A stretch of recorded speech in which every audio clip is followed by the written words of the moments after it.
ওনাকে আমি বললাম রাত্রে খাবারের জন্য কিছু ব্যবস্থা করার জন্য।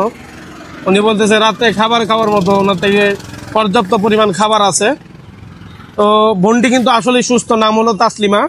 আপনাদের বাড়ি তো কুমিল্লা না? তো বাড়ি হলো কুমিল্লা। তো বোন, আমি আপনাকে খাবারের মধ্যে কিছু দিয়ে যাই। মানে এখন আপনি কিছু নিতে চাইতেছেন না? বাড়ি কোথায়? হ্যাঁ, বাড়ি কই? হ্যাঁ, কুমিল্লা। তো এখানে বসে রয়েছেন যে? বুঝি না। কাঞ্চনমালা দিঘির পার, কুমিল্লা। কেন বই লইছেন যে?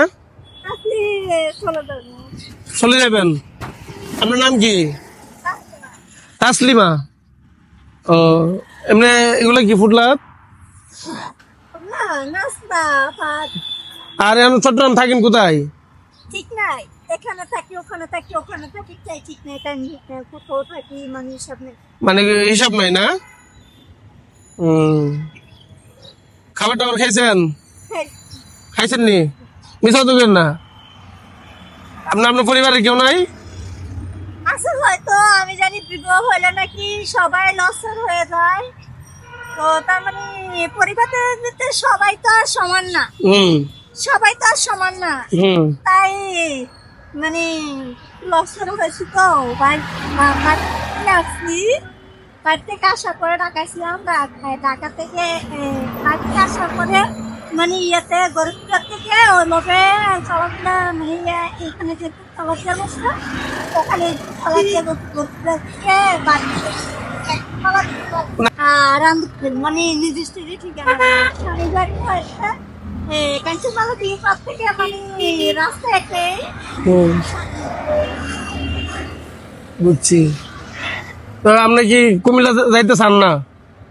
যেতে চাই নাকি, যাবো হয় এখন যাবো না। এখন মানে আমি যতটুকু আপনার সাথে কথা বলে বুঝতে পারছি আপনি কিন্তু সুস্থ এবং স্বাভাবিক, বুঝছেন? এইভাবে যে রাস্তার পাশে বসে রয়েছেন, এখানে তো আপনার হিরো চিকেনের অভাব থাকে না। ফ্লাইওভারটা কিন্তু অনেক খারাপ। মানে সবাই তো আর সমান না না, আপনি যদি পাগল হইতেন একটা কথা ছিল, কিন্তু আল্লাহর রহমতে আমি কথা বলি যতটুকু বুঝছি আপনি সুস্থ মানুষ। আপনি যেটা বলছেন সেটা আমি মানি, ঠিক আছে। যেমন ধরো এখন কথা উচ্চারণ করতেছি হয় হয় এটা সাইড পরিবার কথা যাই হোক না কেন, কিন্তু যেটা এখন আপনি কাজ ছিলেন। হ্যাঁ, কাজ মানে অনেক ধরনের কাজ আছে, তাহলে আমাদের ধরনের কাজ নেই। না, কাজ করবেন তো কথা ঠিক আছে, সেটা খারাপ বলেন নাই, কিন্তু আপনার এখানে কি আত্মীয় স্বজন কেউ নাই? মনে করেন যেমন একটু কথা দেখাচ্ছি, যেমন মনে করেন আপনি এরকম আর বুঝছি। মানে এখানে এমনি আপনার রক্তের কেউ নাই? রক্তের যেমন বললাম তো, যেমন আপনি। বুঝছি। এখন দুপুরে খাবার খাইছেন নি? হ্যাঁ, এমনি আপনার কুমিল্লা যাওয়ার ইচ্ছা নাই? মানে এখন যাওয়ার ইচ্ছা নাই না? এর আগে ঢাকায় ছিলেন। আমি আপনাকে একটা বুদ্ধি দেই, শুনেন। আপনি রাত্রে কিন্তু ফ্লাইওভারে থাকিয়েন না। এখানে পোলাপানে গাম টাম খায় এবং এখানকার পোলাপান গুলো খুব খারাপ। যেহেতু আপনি সুস্থ মানুষ, যদিও আপনি কেন এইভাবে রাস্তার পাশে বসে রয়েছেন আমার সঠিক জানা নাই। যেহেতু আপনি সুস্থ, আল্লাহ আপনার আরো সুস্থ করে দেখ। তো অনেকে অনেক রকমের জানলে কথা রাখবে তো অনেক। আচ্ছা, এখন আপনি রাত্রে খাবার মতো আমি আপনার কিছু টাকা দিয়ে যাই। আমার থেকে এখন বর্তমানে এই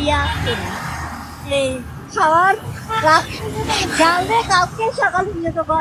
মানে রাত্রে খাবার মতো এখন কোনো খাবার লাগবে না। আর বা টাকা যদি দিতে চান এখন টাকা লাগবে না, আপনাদের কাছে রেখে দিয়ে। মানে আপনি মানে আপনি টাকাও নিতে চাইতেছেন না? মানে এখন নিতে চাইতেছেন না? জি জি। এই আর কি, আর কি বলবো, মনে করেন যে থাকার না। আমি এদিক দিয়ে একটু আগে গেছি, আমি আপনার দেখছি, দেখে কিন্তু ফলো করছি। এই জন্য আবার আমি এদিক যাওয়ার সময় আপনার দেখছি একটু খোঁজখবর নিয়ে যাই। মানে আপনি কি সুস্থ নাকি আসলে অসুস্থ? আমি যতটুকু কথা বলে বুঝতে পারছি আপনি অবশ্যই সুস্থ। তো আপনার থেকে রাত্রে খাওয়ার মতো খাবার আছে। তো দেখতেই পারলেন ওনাকে আমি বললাম রাত্রে খাবারের জন্য কিছু ব্যবস্থা করার জন্য। উনি বলতেছে রাত্রে খাবার খাওয়ার মতো ওনার থেকে পর্যাপ্ত পরিমাণ খাবার আছে। তো বোনটি কিন্তু আসলে সুস্থ, নাম হলো তাসলিমা। আপনাদের বাড়ি তো কুমিল্লা না? তো বাড়ি হলো কুমিল্লা। তো বোন, আমি আপনাকে খাবারের মধ্যে কিছু দিয়ে যাই। না এখন আমার কিছু লাগবে না। মানে এখন আপনি কিছু নিতে চাইতেছেন না? লাগবে না বলছি, যেমন ধরেন না এখন আমার থেকে টাকা না থাকলে জি আপনারা দোকানে থাকুন, যে কোনো একজন দোকান থাকে হ্যাঁ যে পজিশনে হোক জি ওটা আমার কোনো লাইক হলো কি ওভাবে মানুষ করবেন একবার জানতো জি আমাকে এখন লাগবে তাই লাগবে কথাটা বুঝলেন? জি বোন, না, আপনি শুদ্ধ ভাষায় কথা বলছেন, আমার থেকে অনেক ভালো লাগছে। কথা আছে না, কথায় কথায় কথার রুলস, কথার রুলস, কথার রুলস অনেক ধরনের আছে কথা। হ্যাঁ হ্যাঁ, আচ্ছা বোন, তাহলে আসি, ইনশাল্লাহ দেখা হলে আবারও কথা হবে, ঠিক আছে? অবশ্যই আমি দিক দিয়ে আসলে আমি আপনার খোঁজ খবর নিব যদি আপনি আমার চোখের সামনে পড়েন। তবে রাত্রে কদমতলী ফ্লাইওভারে থাকবেন না, ঠিক আছে? এটা খুব খারাপ একটা জায়গা। তো এটা হলো কদমতলী ফ্লাইওভার। তো আমি ওনার সাথে কথা বললাম, যতটুকু বুঝতে পারছি উনি আসলে সুস্থ। তো বাকি হয়েছে ওনার উপরে ডিপেন্ড করে উনি কেন এখানে বসে রয়েছে। তো যদি ভিডিওটি ভালো লাগে থাকে, এটা হচ্ছে কদমতলী ফ্লাইওভার, অবশ্যই শেয়ার করে দিবেন এবং বোনের পাশে দাঁড়াবেন।